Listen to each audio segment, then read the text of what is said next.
புதுச்சேரி முதலமைச்சரை தேர்வு செய்வது தொடர்பாக காங்கிரஸ் மேலிட பொறுப்பாளர்கள் அந்த மாநில காங்கிரஸ் எம்எல்ஏக்களுடன் இன்று சந்தித்து பேச உள்ளனர். இது குறித்த கூடுதல் தகவல்களை தருகிறார் எமது புதுச்சேரி செய்தியாளர் எழில். எழில், காங்கிரஸ் எம்எல்ஏக்களை கட்சியின் மேலிட தலைவர்கள் எப்போது சந்தித்து பேச இருக்காங்க? புதுச்சேரி மாநிலத்தில் நடந்து முடிந்த சட்டமன்ற தேர்தலில் காங்கிரஸ் திமுக கட்சியினர் பெரும்பான்மையான இடங்களில் வெற்றி பெற்று புதுச்சேரி மாநிலத்தில் ஆட்சி அமைக்க உள்ளனர். இந்நிலையில் புதுச்சேரி மாநிலத்தில் காங்கிரஸ் கட்சி சார்பில் முதலமைச்சர் யார் என்று இதுவரை அறிவிக்கப்படவில்லை. குறிப்பாக கூற வேண்டுமென்றால் கடந்த 19ஆம் தேதியன்று தேர்தல் முடிவுகள் அறிவிக்கப்பட்டு புதுச்சேரி மாநிலத்தில் காங்கிரஸ் ஆட்சி அமைக்கும் என எதிர்பார்க்கப்பட்டது. இந்நிலையில் காங்கிரஸ் கட்சி சார்பில் முதல்வர்கள் யார் என்பதில் கடும் போட்டி நிலவுகிறது.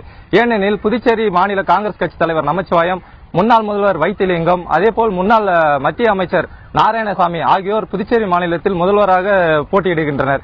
இந்நிலையில் இந்த மூவருக்கு இடையே கடும் போட்டி நிலவுவதால் முதல்வரை தேர்வு செய்வதில் காங்கிரஸ் கட்சியில் கடும் குழப்பம் ஏற்பட்டுள்ளது. இந்நிலையில் இன்றைய தினம் மேலிட பார்வையாளர்கள் முகுல் வாஸ்னிக் மற்றும் ஷீலா தீக்ஷித் ஆகியோர் புதுச்சேரி வருகின்றனர். புதுச்சேரிக்கு வருகை தரும் அவர்கள் புதுச்சேரி காலாப்பட்டு பகுதியில் உள்ள ஒரு ஹோட்டலில் புதுச்சேரி மாநில காங்கிரஸ் கட்சி சார்பில் தேர்ந்தெடுக்கப்பட்ட சட்டமன்ற உறுப்பினர்களிடையே தனித்தனியாக அவர்களிடம் கருத்தை கேட்டு அதன் பிறகு அவர்களின் கருத்தை டெல்லிக்கு உள்ள தலைமைக்கு அறிவிக்கப்படும் என தெரிகிறது. புதுச்சேரி முதலமைச்சர் யார் என்பது குறித்து இன்று மாலைக்குள் அறிவிப்பு வெளியாக வாய்ப்புகள் இருக்கா?